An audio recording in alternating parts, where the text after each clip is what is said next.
a place where sin cannot molest, near to the heart of God. O Jesus, blessed Redeemer,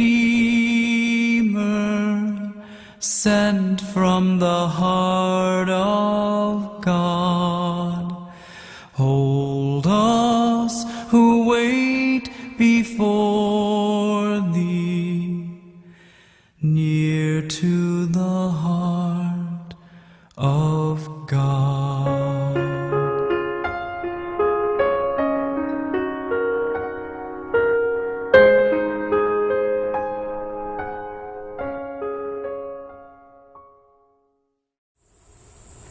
Good morning. My name is Jasmine Rim.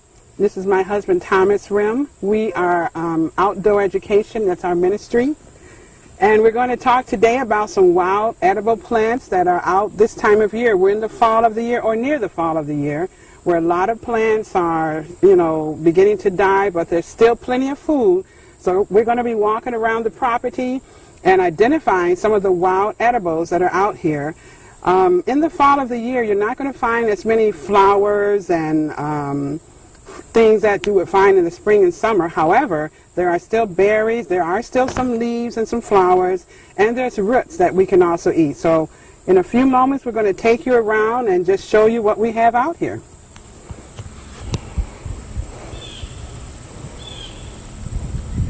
Well, we have found some horse apple.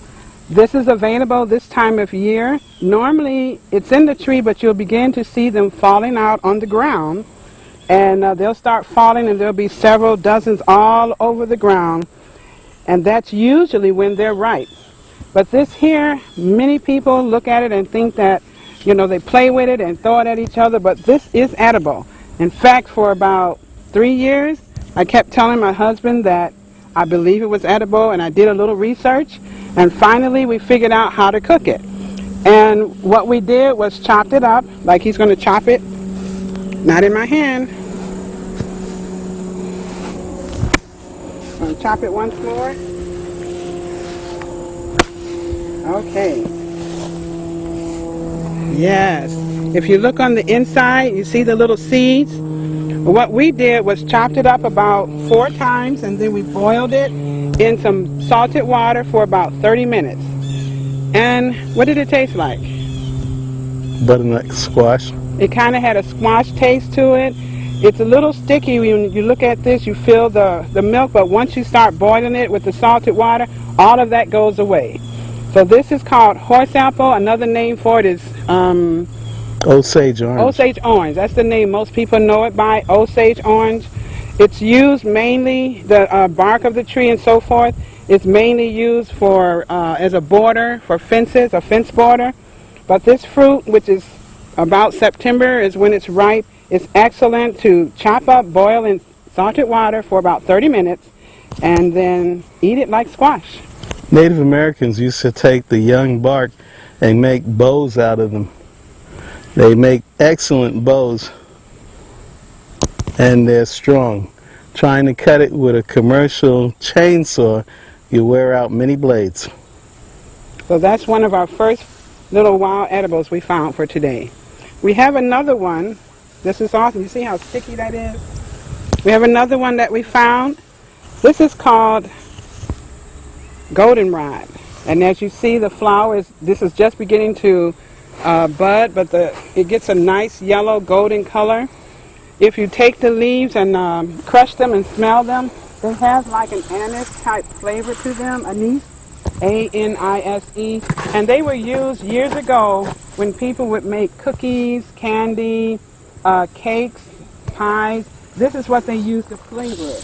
So the whole plant can be used. The flowers can be used in salads. The leaves can be used to flavor your cookies and candies. And this is available usually starting right about early September all the way into October. And this is one that's just beginning to turn yellow, and when it fully opens, it'll begin to look like this one that has the yellow leaves. You can see them really clearly. This is called goldenrod. Another one that we found, and this is another fall one, early fall. This is called ironweed. You see the pretty purple flowers? Ironweed was actually used to help women who were low in iron. So this is a natural thing. You can use the leaves and eat it in the place of if you have anemia or something like that. This is called ironweed. Well, I'm not going to try and hold that, but this is thistle. Now, obviously, in this stage, you can't do much with it. Most wild edible plants, the best time to eat them is before they go into their flowering stage because they're usually a bit more tender. So this one here, what you would have done is waited or got it before the flowers came out, as pretty as they are. And all you do is take a knife. You want to demonstrate how you would scrape off the thistles? Yes, you do. And my husband's going to demonstrate. Or shall I do it? There we go. You're just scraping off the thistles. And what you're trying to get at is the stem. If you get it before it flowers, what you have is a celery tasting plant. It actually, to me, it tastes better than celery. It has a nice, sweet, celery type taste. And you just chop it up just like you would celery. As you see, he's cleared it off. It almost looks like a stalk of celery. And just use it the same way you would use celery. But you want to make sure that you get it early in the season before the flower, because when it gets at this stage, there you go. When it gets to this stage, it's a little bit tougher, a little drier. So you want to try and get it before it gets, the flowers come on it. How does it taste? Does it still have a little bit of the sweetness in it? Very little. It's kind of dry. Yeah, it's going to be kind of dry when it flowers like this. However, the inner piece, pretty good.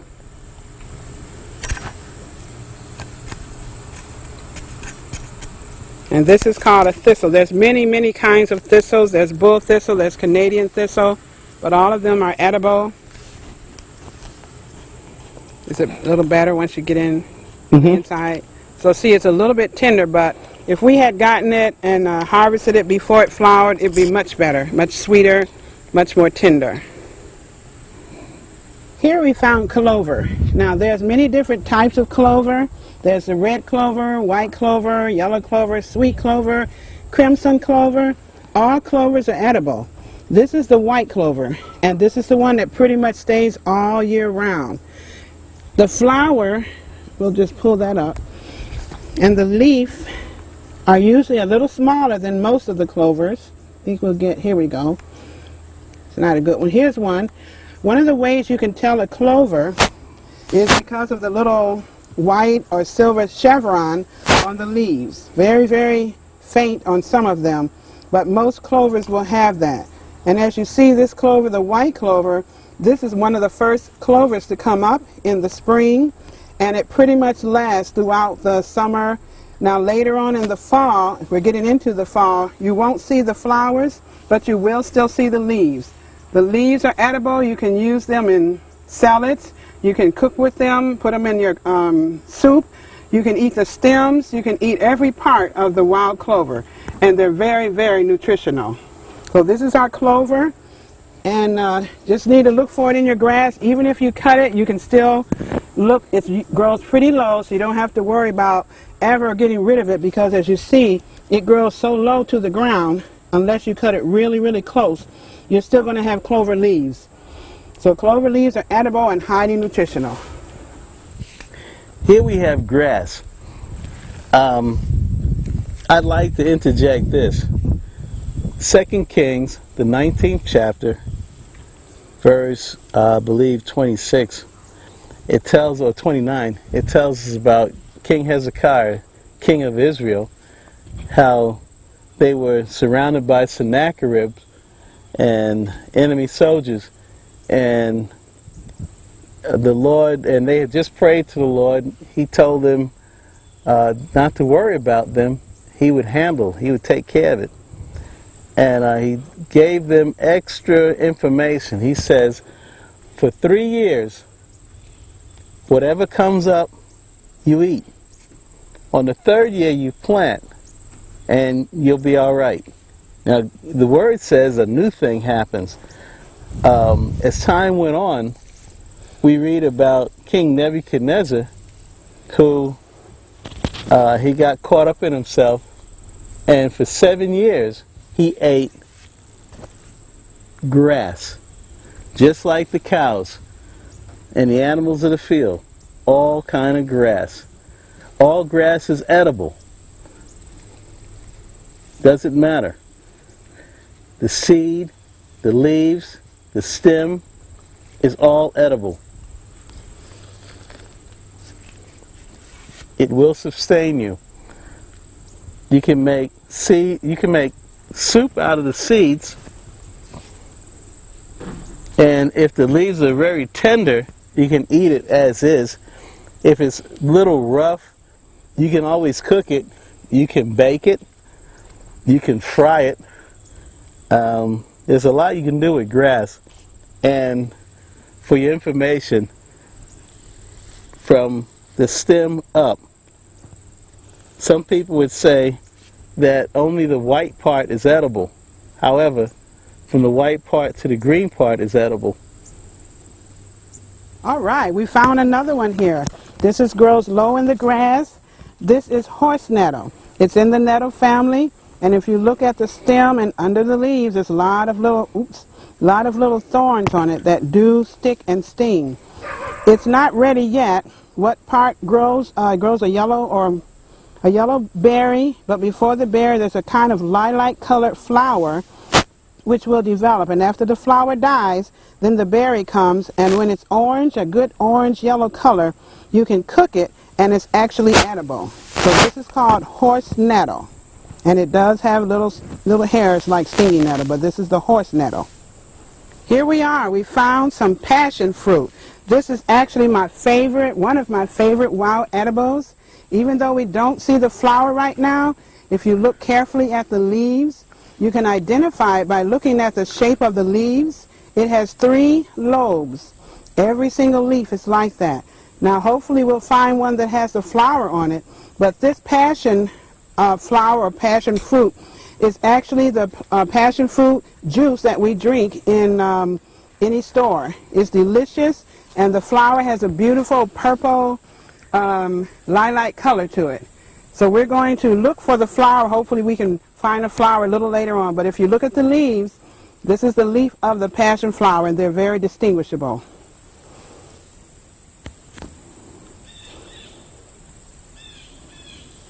And we have another one. This one is, I guess I would say, my second favorite. This is what most people know it as sour grass. And if you look at the leaves very closely, because some people mistake it for clover, it does look similar to clover, but if you study the leaves, they have a very distinguishing heart shape to them. And they don't have the little chevron that the clover has. You see that heart shape on the leaf? And then it has a little yellow flower, which clovers don't have flowers like this. You see that yellow flower? That's one of the ways you can tell the sour grass from the clover. Now, sour grass has a delicious lemony taste to it, and you can take the leaves and chew them at the back of your mouth. Oh, they're delicious and very high in vitamin C. You can eat the whole plant, you can eat the flowers, the leaves, and even the little seed pods that develop after the flower dies. It's so high in vitamin C, it's used to treat scurvy and any problem with low vitamin C. If you need to get vitamin C in your diet, this is the plant you want to start eating. Now, the common name is sour grass. Most people know it by that. But another common name is wood sorrel. So it's called wood sorrel. We didn't mention it before, but most of our wild plants, they have several common names, and it depends what part of the country you're in. So most people have called this a sour grass, but another name is common wood sorrel.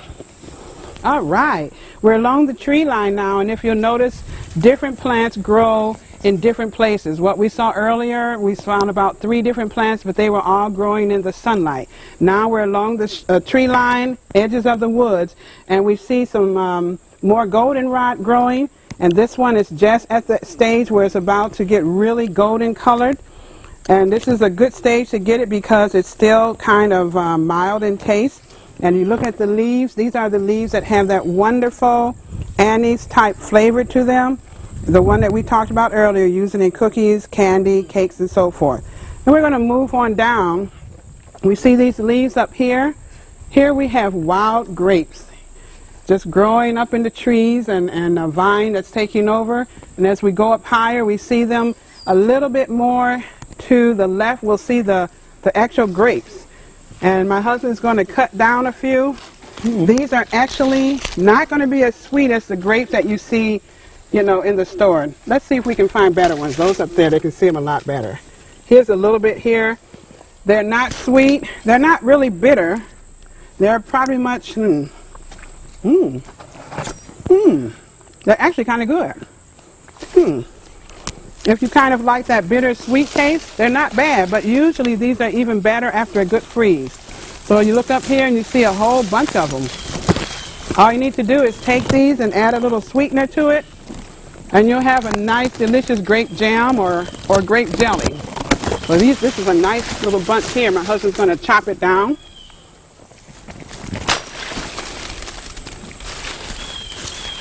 They actually taste pretty good, even during this early part of the season.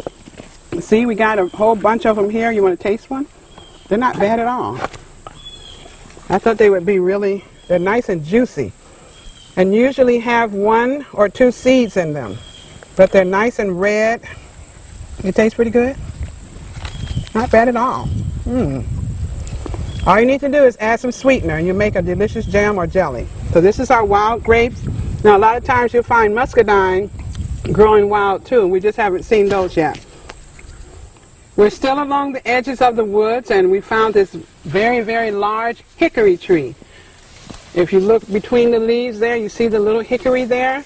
Hickories are delicious nuts, and they're good this time of year on into the fall and the winter. They'll start falling off the tree in just probably in a few months or so, maybe toward the end of October. But these are some delicious nuts. To me, they have a taste somewhat like pecans with sugar in it. And this is hickory. There's many different types of hickory. There's a shagbark hickory, which has larger nuts, but all the hickory nuts are delicious, edible, and nutritious. So you want to make sure if you have hickory on your land or you know where you can get them, don't let the nuts go to waste. Eat them, use them. They're a little bit hard to get to, but once you get to them, they're delicious. Still on the edges of the woods, and you see we have a favorite tree. This is our sassafras tree. Now, one of the ways you can tell a sassafras tree, as my husband digs for the root, is the 3 different leaves that are on the tree. We have one leaf that has 3 lobes. Then we have the other leaf that looks like a mitten. And then we have a leaf that has no lobes whatsoever. So we have 3 different types of leaves on the sassafras tree. And this is one of the few trees that has 3 different types of leaves on them. Now, all parts of the sassafras tree are edible. If you've heard of gumbo from Louisiana, gumbo, they would use the leaves of the sassafras tree, and generally earlier in the spring, and crush them up. This is what makes the gumbo taste so good. Then, as you see my husband digging here, the root is this tree is the original root beer. Root beer was made from the root of this tree, and when you smell it, you can actually taste or smell that taste of root beer. Now, the root beer they make nowadays, unfortunately, it doesn't have, sassafras in it, but you can still make your own root beer if you have sassafras trees on your land. And my husband is very determined to get this root out of the ground because it is worth it. It's very good for you, and it helps. Sassafras trees help to calm your stomach. If you ever have An upset stomach is a good thing to drink some sassafras tea. It has a very, very strong smell. Once you smell it, you'll never forget it. So I'm going to let him see if he can get that root out of there. How far down does it normally go, dear? About 3 to 4 inches. Yeah, so What's happening is you have a lot of rock in this particular soil. So all right. we'll have to do like some of the native animals.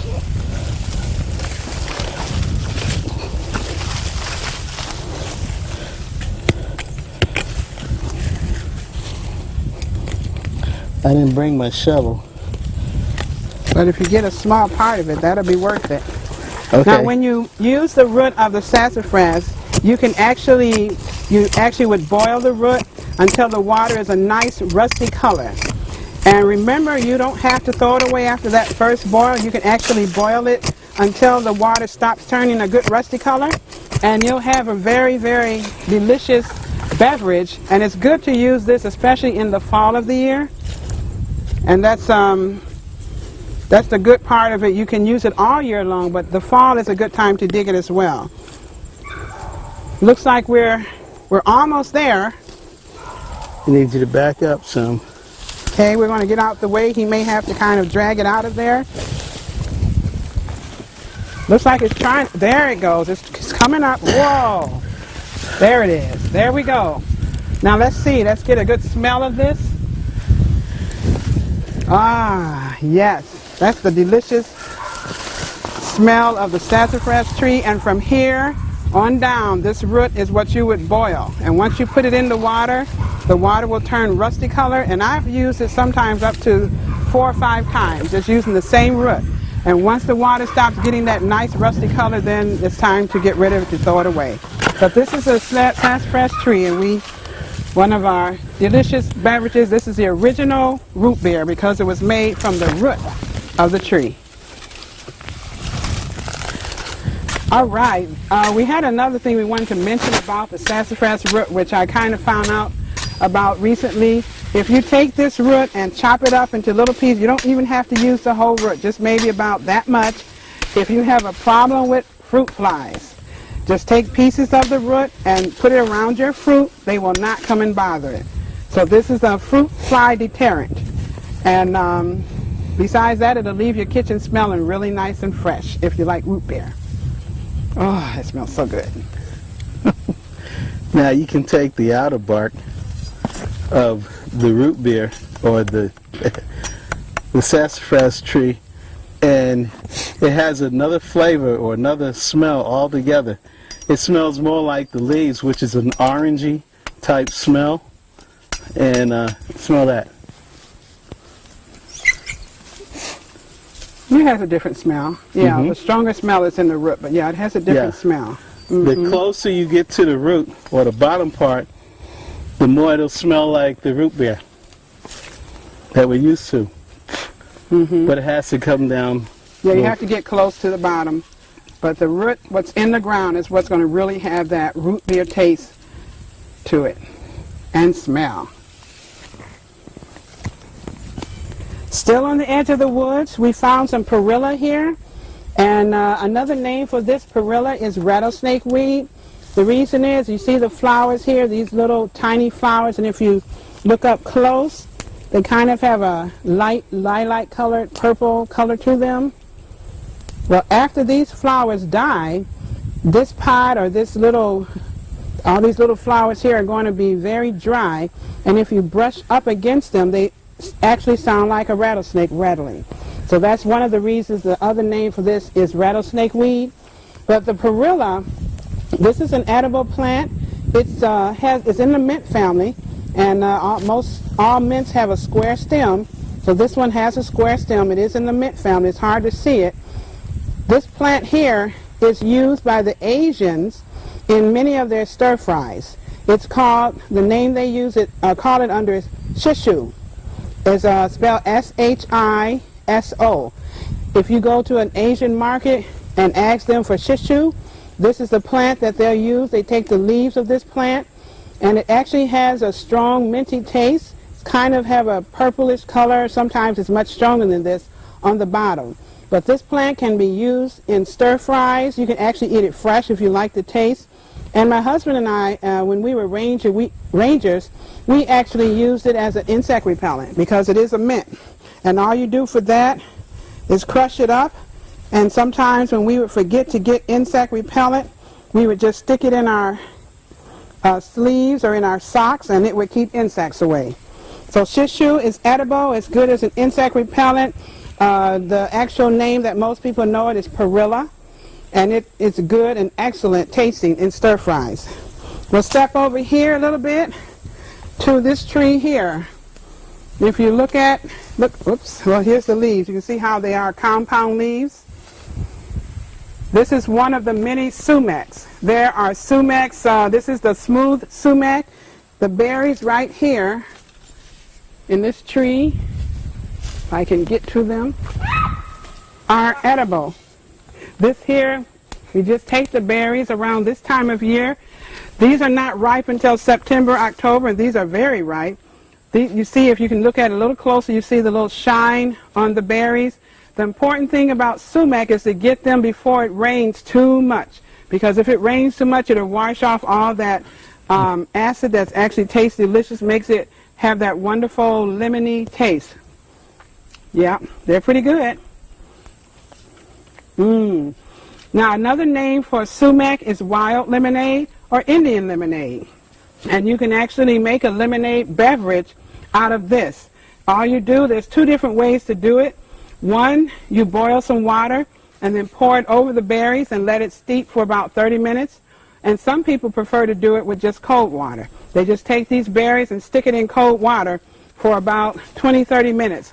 I prefer the hot boiling water because it tends to bring out more of the strength and taste of the wild lemonade. Now there is what they call a winged sumac. You want to hold that?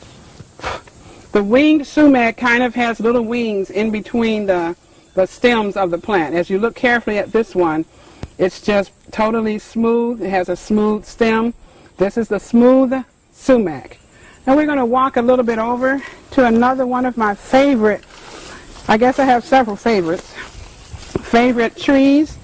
Now even though this is not quite at the stage that you want to eat it, if you have these on your property, and we can look at the seed pods, these hundreds of little brown seed pods, those were once flowers.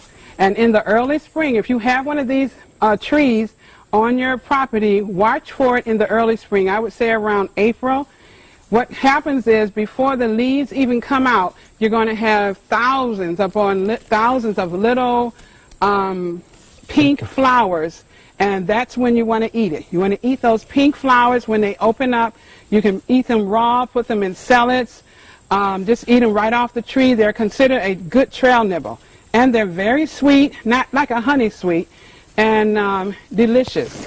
This is called the redbud tree. And you see how the leaves are shaped kind of like a heart shape. But if you have one, watch it, keep following it, and wait till the spring of the year. In April, the pretty pinkish flowers will be, and that's when you want to take it and eat it. And the flowers will come on before the leaves. This is the redbud. A little further over here, we have another hickory. Now this one is called a shagbark hickory because the bark is very, very shaggy. But if you look right up in here, you see the thick, oh, there it is. There's the bark right there. You see the shagginess of the bark? That's why it's called shagbark hickory. Now we saw hickory earlier. The nuts were a little smaller. That's a different type. There's a pig nut hickory, and this one is shagbark. But if you look, say, right up here in the tree, you see the bigger nuts. I think we have some on the ground. Oh yeah, here we go. The shagbark hickory tends to be the ones which has the larger nuts, and it's 4 different sections. Sometimes the nut is small, but this one has a very thick husk. The nuts are very delicious. Getting to them is the problem. And once you get to them, though, as I said about the other one, they're almost like a sweet pecan. So this is the shagbark hickory, this huge, huge tree here. which has literally thousands of nuts on it. So this must be a very, very old tree. And then right over here next to that tree, I'll let my husband talk about this one. This is a hackberry. This hackberry tree has fruit. As you can see, lots of little fruit. You can zoom right in. Has orange and red.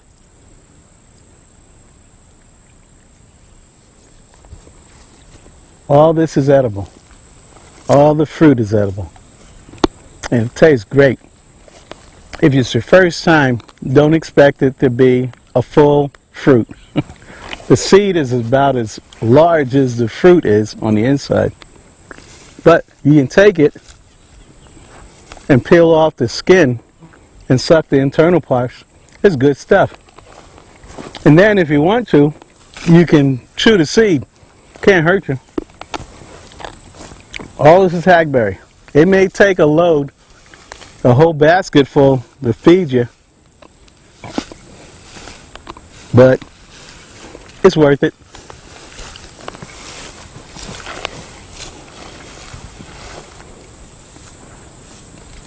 I'll collect a few.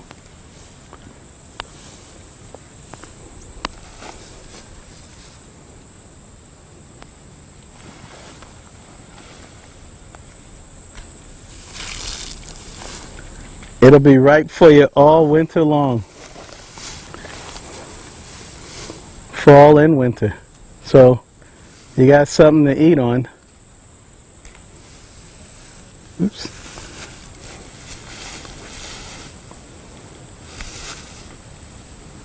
Here we are in the shade, still a bit on the edges of the woods. We come upon this irritating plant which most people hate. This is called greenbrier. And if you look at it closely, there's a reason. All these little sticky, very, very sticky briars all up and down the stem and even under the leaf. However, if you can get past that and wait until it starts growing, and especially in the early spring, and sometimes you'll see it this time of year, you want to get the leaves that are new, and then they grow at the tips of these, the stem. That's the part you want to eat because it's not, doesn't have the briars on it yet, and it also is very tender. Some people say it tastes like asparagus, others like green beans or string beans, but the greenbrier has edible leaves if you get it in the springtime and use the very tips. Then you don't have to worry about all the briars, you know, and getting stuck and stung and everything. But this is greenbrier, and it is edible. Just do it in the springtime. Here we are. We've left the edges of the woods, and we're now back into like open field. But as you note, we're in the shade a little bit, and we found some violet. This is called the common violet. And again, we want to look at the leaves and notice the heart-shaped leaves. Common violets normally have like a purple flower to it, but there are other violets that are yellow. There's one that has white flowers. The most common, though, is this purple violet one. You don't see the purple violets because they're out of season right now, so you're just going to see the leaves in the fall, late summer and early fall.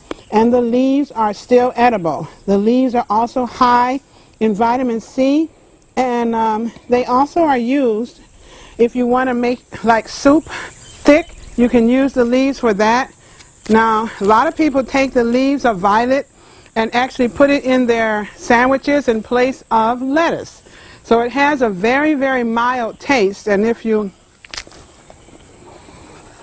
just chew on it a little bit, it actually tastes like lettuce. So this is the common violet with the heart-shaped leaves, and you see in the early spring you'll see purple flowers along with it, but in the later summer as well as fall they will continue to grow probably up until about October, November, when it starts getting really cold. But up until then, you can continue to use the leaves.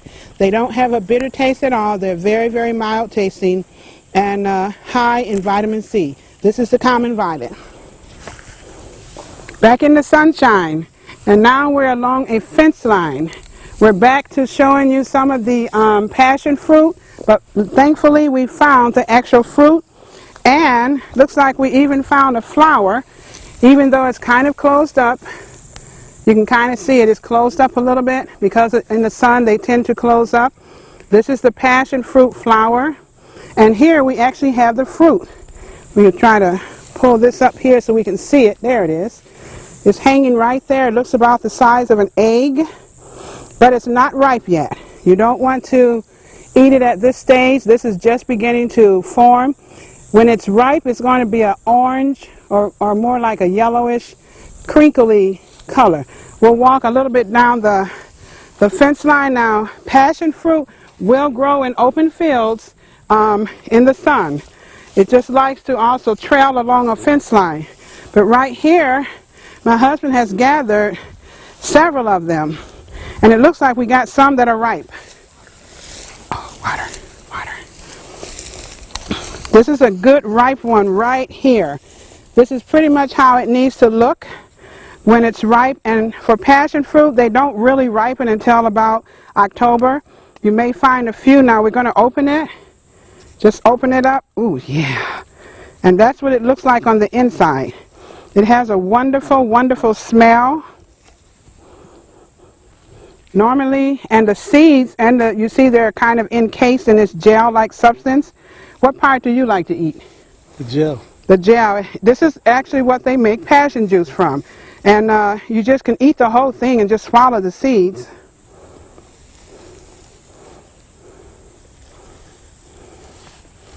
Does it have that sweet taste? They're a little bit early. It's probably because it's been so dry. But normally these are good and ripe in October. So we see a lot of green ones down here. We see this one looks like it's more properly ripe. Ready. Yeah, so let's try this one. Oh yeah, that's better. Yeah, you see the seeds are still kind of a nice beige color. You want to taste that one? See if that's more ripe. Well, it's not quite ripe because it's really too early in the season, but at least you know what it looks like. When they're ripe, they're going to be crinkly like this and kind of a yellowish color. These green ones are just now forming, so we've got to wait another month or so before they are really good and ripe. But when they are ripe, you will actually smell them. They'll smell just like passion juice that you have in the store. Try that one. Let's see. Well, these are getting better. I smell the smell a little bit, but it's really too early for them. Those are a little better. Yeah, I can at least smell those. This is how it wants to be when it's good and ripe. You want it to be nice and gelled like that. You see how that looks? And the seeds in them. And yes. Oh, yeah, they're, Oh, yeah. These are actually good. So they're, They have that passion fruit taste. But normally you would wait until about October before they're good and ripe. These will just say. Now I'm not sure if they'll ripen off of the vine. I guess we'll find out. So that's our passion fruit, the actual fruit of it. We saw the leaves earlier. Now we see the fruit. And remember, wait until October when they're good, crinkly, and yellowish colored, more yellowish. And we have something also right along the fence line, and most of you have seen this. Many of you have it. I'm just kind of cleaning my hands off. This is called, a lot of people call it pokeweed, some call it pokeberry. Most people eat this before it gets to this stage, and what they eat are the leaves when it's usually about, the plant itself is no bigger than about 6 inches tall. Most people use it as a pot herb. A pot herb is a wild plant that you put in a pot and you cook it like you would greens.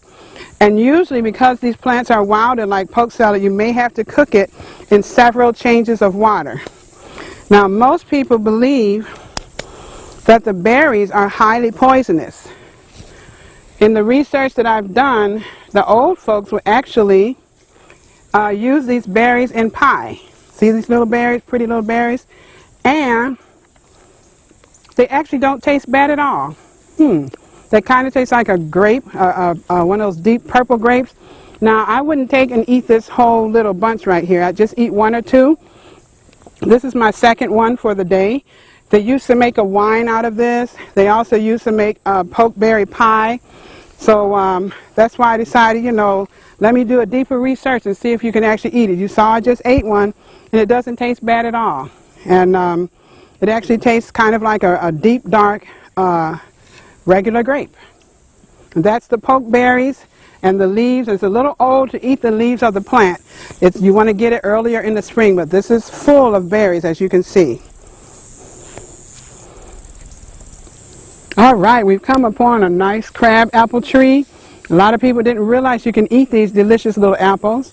Now, if you like bitter, sweet taste, that's what you're going to get with the crab apple. But as you see, this tree is full of them, and so is the ground. Let's see if we can find one that's good and crunchy and sweet. We got one right here.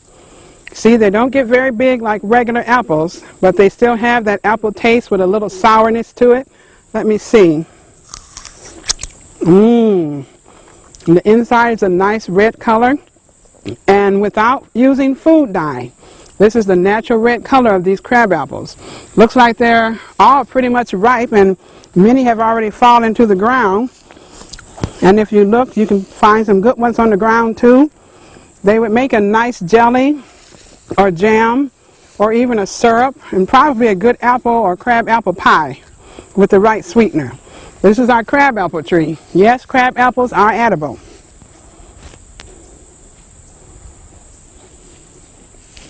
Here we are, now we're in kind of a wet section, and we're at the plants called knotweed or lady's thumb. The reason they call it lady's thumb is because on the leaf, if you look very closely and carefully, kind of toward the middle, you'll see what looks like an imprint. Why they chose the thumb, I don't know, but they call it lady's thumb. And another name they call is pink lady's thumb. That's because of the pink flowers that most of the plants have. Some are kind of beige, but most of them have a pink color to them like this. Now the pink lady's thumb, you can eat the leaves, you can eat the flowers. Sometimes you'll find the same plant with whitish flowers, but all of them are edible and nutritional. The pink lady's thumb, another name for it is knotweed also, and heart's ease. Remember we said some of these wild plants will have different common names, but most people know it by knotweed or lady's thumb. And you see this one grows like where there's moisture, so there probably is a rain. When it rains, it comes down into this area. It's not too sunny, and that's one thing we want to keep in mind when you learn about edible plants, the wild ones, that some will grow in the sun, others will grow in shaded areas, and others will grow along the wood side, the edges of the wood. So you need to know where these plants go so that when it's time to harvest them, you'll know exactly where to go. Okay, we found some dock right here along the side of the house. Dock kind of can grow anywhere. You can find it in the sun, in the shade, on the, well, not too much on the edges of the wood, but this one is called curly dock. If you look at the edges of the leaves, they're curling, so that's why it's called curly dock. There's many different varieties of dock, but all of them are edible. We have burdock, curly dock, and many other kinds, broadleaf dock. But they all are good as a pot herb. And remember we said a pot herb is actually any kind of herb that you put in a pot and cook, like greens. And because they may be a little bitter, you just cook them in several changes of water until the bitterness is taken out of. But this here is called curly dock, and it's a delicious, actually, pot herb. I'm going to lean here.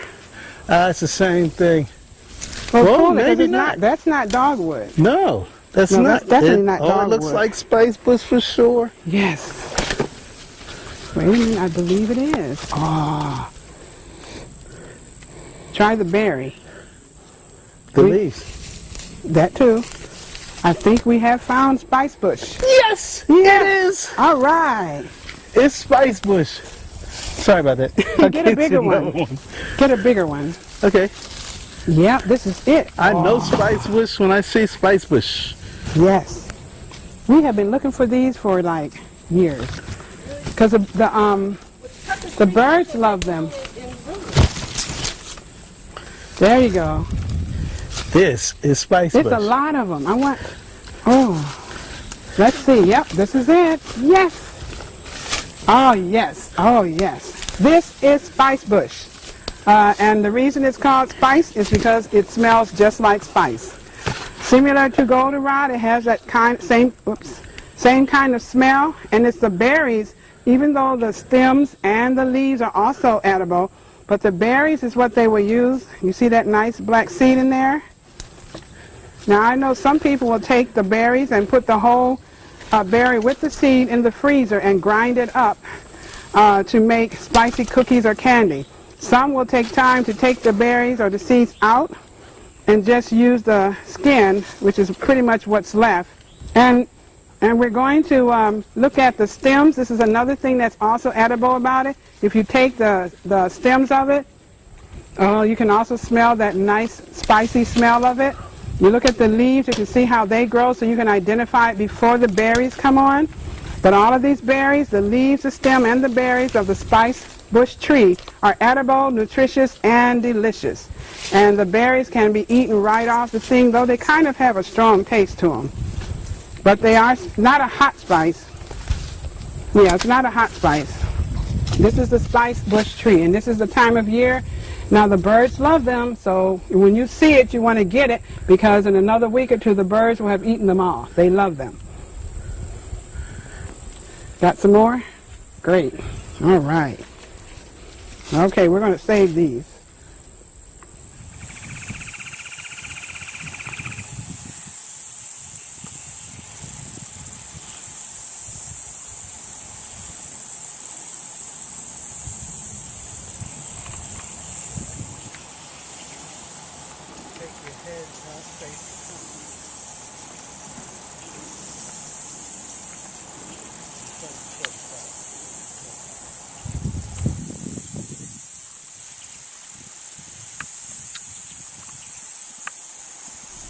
All right, here we are in a pile of what looks to most people like weeds, full of food, good nutritious food. Of course, we already talked about the goldenrod, and you see this one is in full bloom, beautiful and golden against the sky. But we want to move this over a little bit and look at another plant. You can keep that down there. I just broke it. Okay, right here we have something called American burnweed. Now this is a very tall plant. It's just leaning over right now, but you can see if you look at the leaves how tall it can be. It's in flower right now, so it usually gets up to about 10, 12, sometimes 12 feet tall. The little flowers are actually going to seed. The part that you want to eat on here are the leaves. You see the leaves here? They actually, when I first tasted them, they had a nice spice, not hot spice, but more like tarragon. Yeah, they tasted like a tarragon, very, very sweet taste. And if you just take it right off, right off the plant there, it's mild enough to just go ahead and eat it. Oh yeah, The flavor as it goes in your mouth is like strong, not bitter strong, but like a strong minty flavor. So they can actually be eaten in a salad or something. But I made them initially, I stir-fried them and added them in some food, and they really have a nice taste. This plant here, the reason it's called American burnweed, because it is usually the first plant to grow when there's been like a forest fire or something. This is the first plant that grows. Another name for it is powwort. But the most common name is American burnweed. You see all these little seed pods here, so it will reseed itself. This is an excellent plant to have in your wildflower garden or wild edible plant garden. Then we'll move over here, right behind me. Oh, here we go. This one has been, looks like it's been stepped on, but I think we can get it to stand up. Yeah. This is called milkweed.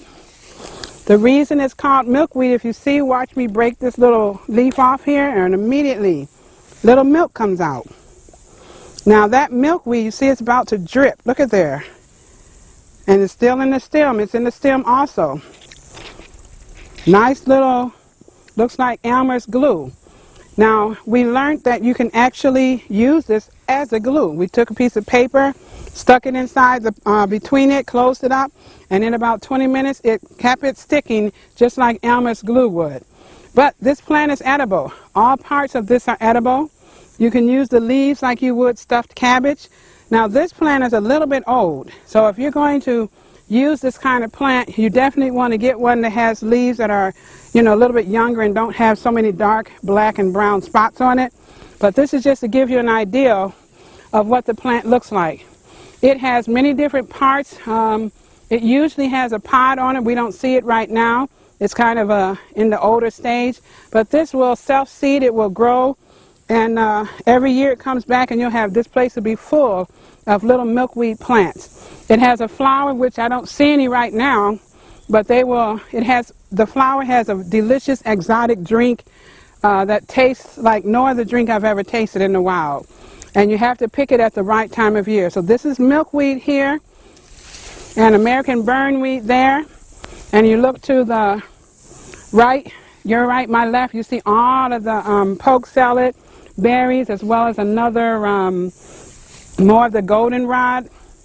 And most of what else is in here is just a lot of grass, which we mentioned earlier. All the grasses are edible, all parts of the grasses. And this is just, though now you know, this is not just a pile of weeds. This is actually food growing in here, free food.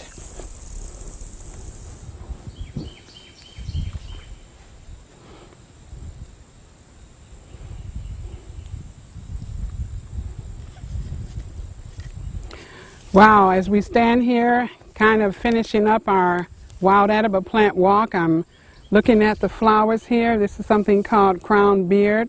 It's more medicinal than edible, but as we look at all the trees and the land, we're reminded of how the Lord blessed us to be rangers for over 15 years on 500-something acres. And this looks very much like a section of it in that area, doesn't it? Yeah, it does. So we just wanted to share with everyone a little bit about how we started with the wild edible plants. I used to say that I had a hobby as a teenager, and when I was about 16 years old, I began to study on my own about wild edible plants. And I thought it was my personal little hobby, but as I look back now, I'm convinced that it was something that God put in my heart to do for such a time as this that we're coming upon. There's going to come a time we're going to need to know what foods we can eat out in the wild. And the wonderful thing is, God blessed it that it's free. Most of us have wild food, free wild food and medicine, but we mainly are talking about the edible properties today that are growing in your backyard. And many people consider them weeds. But actually, if you go to, Genesis 1:11. God made all the herbs of the earth, and it was made for food. Genesis 1:29 tells us that perfectly, that this was for man and for animals, and it has not changed. And when I first started studying on my own, I remember back in about 40 years ago, it was 300,000 plants that they said scientists had actually discovered. Now they're saying about 400,000. And I used to think about that, and I was like, but Lord, there's no way we could eat that much. But I forgot, God actually intended for us to live forever. So yeah, we would have been eating so many different varieties of food, and we would have never gotten tired of it. Most people can't even say they've eaten more than 25 or 50 different varieties. It's true. And so I realized that he made all these different types of food, and even within the same family, like bananas and oranges, there's like sometimes 10, 20 different types of bananas, types of oranges. So this tells me that we have a wonderful, great God who abundantly loves us, abundantly supplies us with plenty, actually more food and medicine than we need. And that just excites me when I think about it. So when we share about a lot of the edible plants, we're really just sharing a small amount, because right now, as I think we mentioned at the beginning, we're nearing the fall of the year. Every single season has wild plants to eat. Now, you're going to find, I would say, most of the wild plants come in the spring, the early spring, and to mid-spring and early summer. Of course, as you get to the end of summer, there's still plenty to eat. It's just different. When you get into the fall and the winter, you still will find edible plants, but they're going to be more nuts, more seeds, more berries, And you'll just have to dig a little deeper, work a little bit harder to find your food, but there's still edible and wild food out there for you to eat.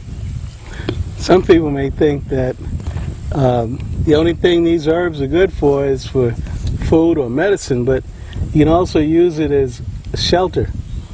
I know we're not covering that right now, but it's just something to think about. Jesus told us to pray that your flight not be in the winter or on the Sabbath day. If it happens to fall on the Sabbath day, there's plenty of leaves, fallen leaves and bushes that you can make a nice dwelling with, or at least cover yourself and stay warm. God has provided us with so much. When He tells us that the birds of the air, they don't fear because they know God takes care of them, He takes care of us too. We just have to learn how to utilize what God has provided for us. God says that our people are destroyed for lack of knowledge. Unfortunately, that's true. We often hear of people starving. In fact, when I first started learning this as a teenager, and I'm thinking I was 15 or 16, one of the first things I remember was seeing a picture of an older man and woman on the edges of the woods, and the caption to the picture said, "In the city, people are starving, but this couple knows what to eat and they're not starving." They were just like on the edges of the woods like we are, right on the outside, bent over picking up stinging nettle. And stinging nettle pretty much grows wild everywhere, and it's one of the highest nutritional plants that you can find, and it's good for some of everything. They were finding it along the highway, and they just would go out, pick it. You can cook it. Even though it has stinging little thorns on it, once you cook it, then all the little thorns just dissipate. So God has given us, even though there's thorns and thistles, there's still ways that we can utilize the food nutritionally. Oh, food. Yeah, these are the flowers of crown beard. Most flowers of plants are edible, but don't take that as every last one of them are edible. But my husband knows that you can eat these. And this is the time of year that you'll find these. Now, there are a few rules that we want to keep in mind when you're studying wild edibles. And I'm going to let my husband share a few of those. When you first come up on a wild edible, if you're not sure, you take a small little piece. I guess that's small enough. You chew it. If it's bitter, spit it out. If it's okay, go ahead and swallow it. Wait 8 hours before you try another piece of that same plant. So for the sake of time, let's figure 8 hours went by. It's still good. I digested it. Nothing happened. Now they tell you internationally you gotta wait 8 more hours. Chew some more and digest it. You will not die. As long as you got something in there, you're all right. That's the international code. Now, sometimes you might find something that's bitter. A bitter herb is for healing. I'm not going to get into the medicinal. I'll just stay into the food area. And if you find something really good, you don't want to hog it all. You want to take a little bit in minute spurts of food and not get carried away, because we're not used to wild edible plants. Yeah, you want to start off slow when you're eating these wild edibles. Just eat a little bit, even if it's not bitter. Just start off slow and gradually build it up, because they are so full of nutrients. Our system isn't really ready for that. So we have to take it slow, and over the weeks, take a little bit more, just build up slowly. There's another rule we want to keep in mind when learning about wild edibles. There are, of the 400,000 plants, only about 1 to 2% are poisonous. And you want to learn, if you have a plant, make sure there's nothing that that looks like it that is also poisonous. For instance, what's the one that's poisonous here that looks like Queen Anne's lace? Poison hemlock. Poison hemlock looks like Queen Anne's lace, it has a lacy looking flower. Problem is, the poison hemlock, it has purple blotches all up and down the stem. When you break it, it stinks. The poison hemlock, the stem of that plant is hollow. When you look at the Queen Anne's lace, its stem is solid, and you want a solid stem. The flowers are different. You'll find one little purple in the middle of the Queen Anne's lace. In most of them. In most of them. But you can eat every bit of the flower. Yeah, and the Queen Anne's lace, if you pull up the root, it actually tastes and smells like a carrot. Whereas if you pull up the root of the poison hemlock, any part of the poison hemlock will have a very strong, unpleasant smell. So those are some of the ways you can tell poison hemlock from the wild carrot. They tend to grow around the same time of the year, so that's why you really need to be cautious. But after you learn what the poison hemlock looks like and what the wild carrot looks like, you'll begin to tell the difference right away. The poison hemlock tends to grow about a foot or so taller than the wild carrot. The wild carrot tends to have one flower per stem, whereas the poison hemlock will have several little flowers per stem. So that's one of the rules of learning about wild edible plants. Make sure there's not a poisonous look-alike. That's rule number 2. What's another one? Well, we should say, you don't touch anything you don't understand or don't know. If you're it's good to have somebody with you, and before you start taking and digesting and eating. Another good point is start in your own backyard. Learn what you have in your yard before you go elsewhere. Mm-hmm. This gives you a better idea and you feel more comfortable. Or you have the person who's experienced share with you the various plants that's good for you, and just take one at a time, learn that one and move on to the next. Touch it, feel it, and try and understand it. But it's real, we want to point out, you got to be very, very careful. You just don't want to run in and just grab because you're hungry or grab because you think you know. You got to know. Got to be 100% certain that this plant is what you think it is. Learning to identify plants is an exciting activity. To me it is. And I'm going to tell you, children love it. And not only do they love it, they don't forget. I mean, the little, even as young as 2, 3 years old, they remember these plants. And the only thing is, you need to make sure you let them know, don't just go out there and start eating whatever is green. Even though some plants are poisonous, poisonous not meaning so much that it's going to kill them, but it may give them a very bad stomach ache, vomiting, or something like that.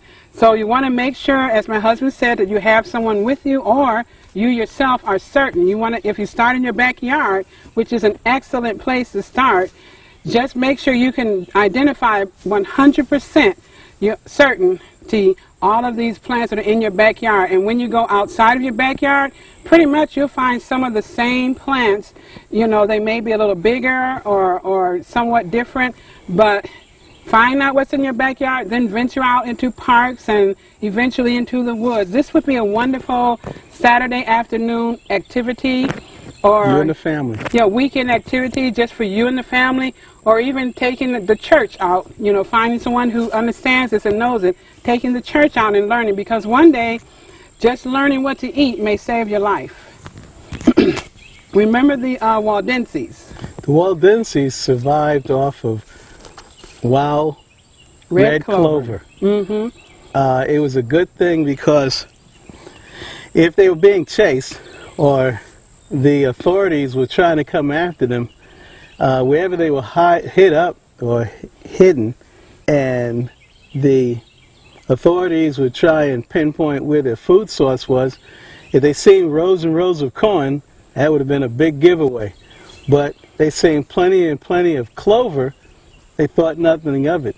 Yeah, Who collects clover? Right, and this is when they were, you know, there were times they had peace, but there were times they had to be on the run, and they had to know what was out there to eat, because most of the time they did not have time to plant and harvest. They had to eat what was out there, just like the text that you mentioned earlier today.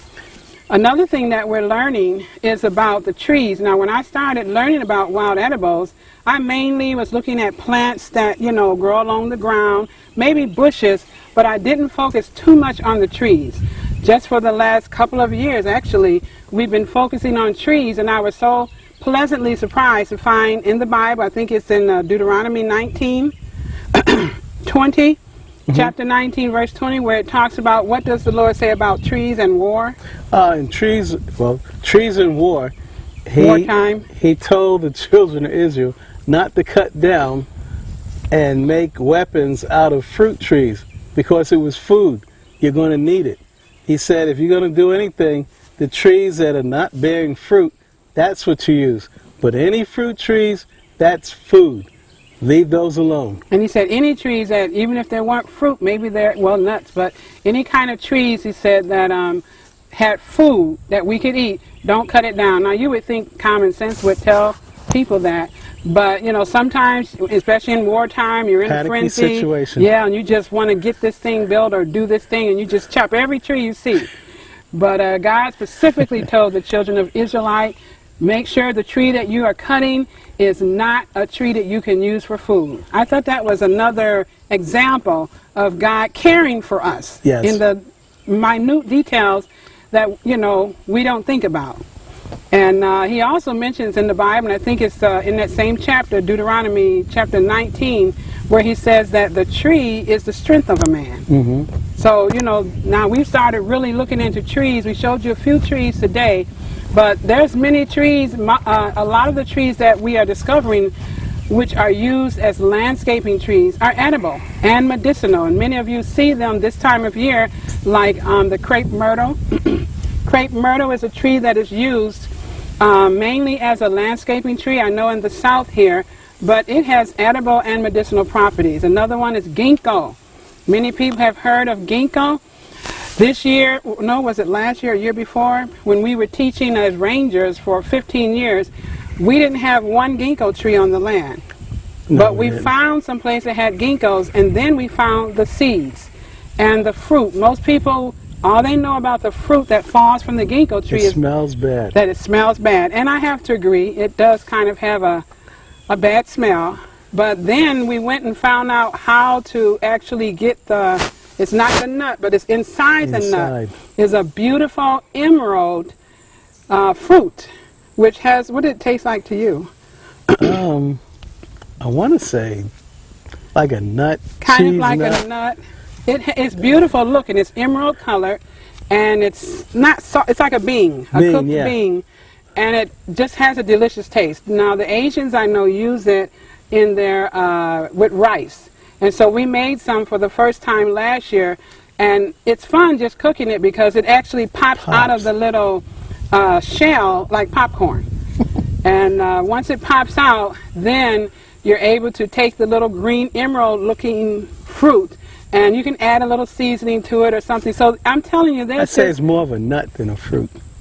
What's like a nut to you? Because it's a little harder. I mean, you know, chewing wise, substance wise. Yeah, but it's delicious and nutritious, along with the leaves of the ginkgo tree. So we're learning, we're adding trees now as a new thing. There's so many wild plants to eat and so much of a variety that God has given us. We could be doing this until he returns, and then we just continue on up in heaven. So there's a few more rules that we want to share with you. Now, we didn't see too many of those today. There are plants that grow only in water. Some of you have probably heard of the cattail. It looks like a brown sausage. We didn't see any, but we didn't get to the water today. But if you are going to utilize plants that grow in water, you want to make sure. Yeah. Watercress is another. There's a plantain that grows in the water. Plantain, yeah. There's water lettuce I just discovered. Lettuce. What about the lily? Water lily, yeah, there's pickerel weed. All of these plants are water plants. There's one more, I know we didn't see it here, but it's the has a Spanish name to it. It grows in the water? Yeah. I'm not remembering it there. Jewelweed grows near water. Yes, yes. There's one, wapaka. Dust potato or wapato.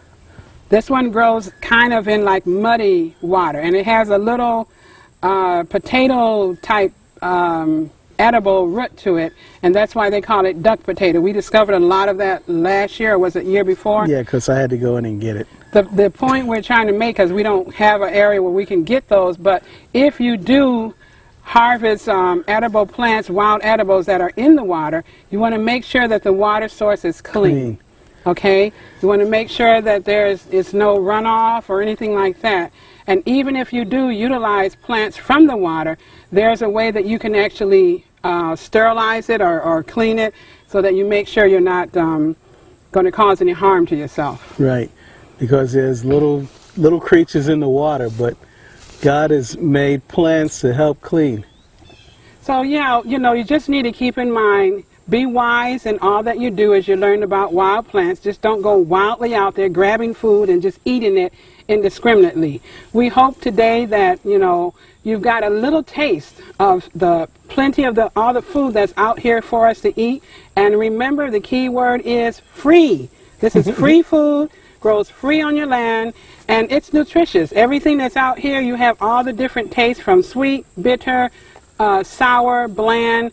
All the tastes in a regular store you have outside in the wild. Just be cautious, be wise, intelligent in using it, and get started. Go in your backyard. It's not too late and not too early in the year to start learning even now what's out there. Thanks for joining us. We really appreciated you guys coming along with us, and we get excited about going and finding more and more edibles, and there's just so much. And next time you probably see us looking for some more edibles, but that's what we do. And even though I've been doing this 40 years now, and I thank the Lord that he gave my husband, we've been married 33 now, as soon as I told him about it, he just picked it up and loved it as well. So we're going to close in prayer, and we hope that you'll get started on your own, one by one. Well, let's pray. Heavenly Father and loving Lord, I want to thank you so much for this opportunity. And Lord, we ask and invite thy Holy Spirit to continue to enlighten your people, and that they will come to learn more and more about what you have provided for each and every one of us. Lord, be with our young ones as well as the older adults. Lord, be with this program. Be with all the participants especially, and bless all of our families as well as ourselves. Thank you, Lord. Grant us traveling mercies wherever we go. In Jesus' name, amen. Amen. There is a place of quiet rest near to the heart of God, a place where sin cannot molest, near to the heart of God. O Jesus, blessed Redeemer, sent from the heart of God, hold us who wait before thee, near to the heart of God.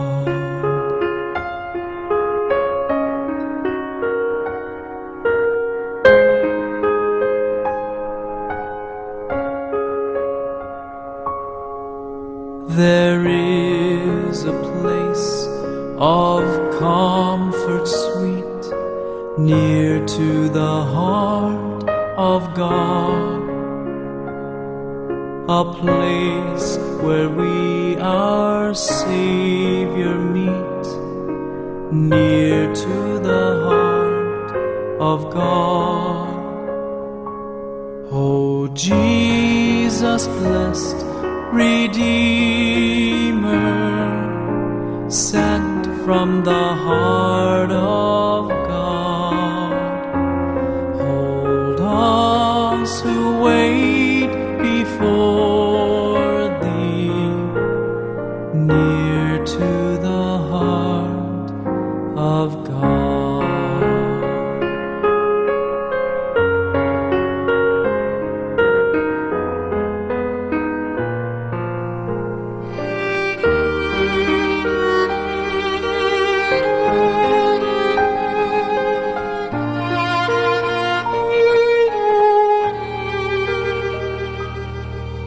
There is a place of full release near to the heart of God, a place where all is joy and peace, near to the heart of God. Oh, Jesus, blessed Redeemer, sent from the heart of God, hold us who wait before Thee, near to the heart of God. Hold us who wait before Thee, near to the heart of God.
There is a place of quiet rest near to the heart of God, a place where sin cannot molest, near to the heart of God.